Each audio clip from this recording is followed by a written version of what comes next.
In this video, you will learn how to create a site-to-site IPsec VPN tunnel between a FortiGate protected network and a site hosted on Microsoft Azure. Using FortiOS 5.2, you can create a tunnel between the FortiGate and Azure VPN sites, so that a secure tunnel can be established with the desired security profiles applied by the FortiGate.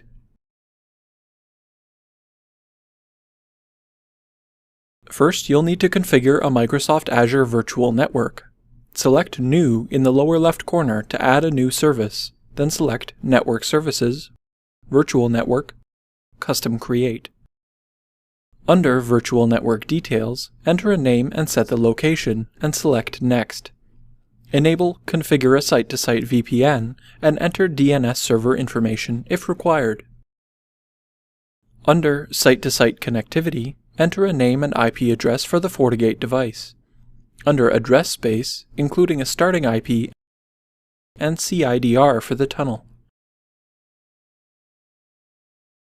Ensure that your Azure Network subnet does not overlap your protected network subnet. Configure the desired address space or accept the default settings. Select Add Gateway Subnet to configure a gateway IP. After accepting the configuration, you will have to wait a short time for the virtual network to be created. Next, create the Azure Gateway. On the network's home screen, click the name of the virtual network you just created. The status will show that the gateway has not been created yet. At the bottom of the screen, select Create Gateway Dynamic Routing. The operation to create the gateway will run. This will likely take a few minutes. When the operation is complete, the status changes and the gateway IP address will appear. At the bottom of the screen, select Manage Key. Copy the key that is shown, or select Regenerate Key for a new one, which you will use to configure the FortiGate end of the tunnel. Now open the FortiGate interface to configure the tunnel settings. Go to VPN, IPsec, Wizard, and select Custom VPN Tunnel, No Template. Enter a name for the tunnel, and click Next. Set the remote gateway to static IP address, and enter the gateway IP address provided by Microsoft Azure.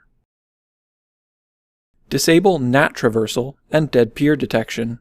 Under Authentication, paste the key from Azure into the pre-shared key field. Ensure that you enable IKEv2 and set the DH group to 2. Enable the following encryption types: AES-256 to SHA-256, AES-128 to SHA-256, AES-128 to SHA-1, AES-256 to SHA-1. Set the key lifetime to 56,600 seconds, and scroll down to Phase 2 selectors.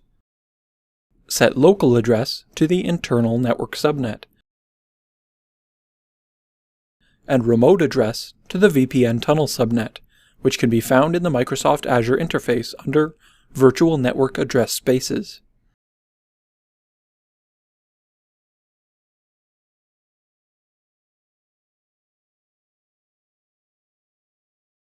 Enable the encryption types in Phase 2 to match Phase 1, and set the key lifetime to 7,200 seconds.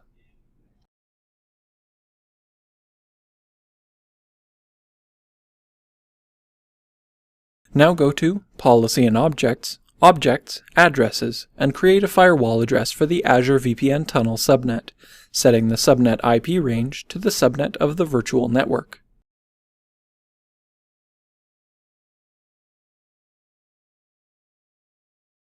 Now you'll need to create two policies to govern incoming and outgoing traffic. Go to the policy list and select Create New. For the incoming policy, set the incoming interface to the internal interface, the source address to a local LAN address, set the outgoing interface to the VPN tunnel interface, and the destination address to the VPN subnet address. Configure the rest as normal.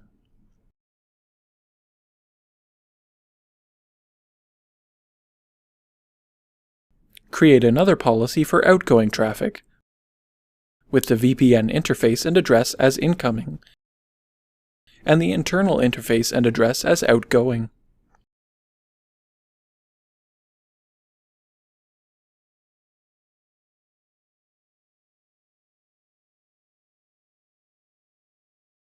All that's left is to activate the tunnel on the FortiGate, so go to VPN, Monitor, IPsec Monitor.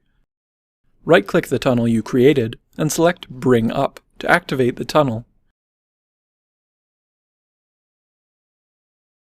Go to Log and Report, Event Log, VPN, and view the IPsec connection log entries. You can select an entry to view more information and verify the connection's success. Return to the Microsoft Azure Virtual Network dashboard. The status of the tunnel will show as connected. Data in and data out will indicate that traffic is flowing.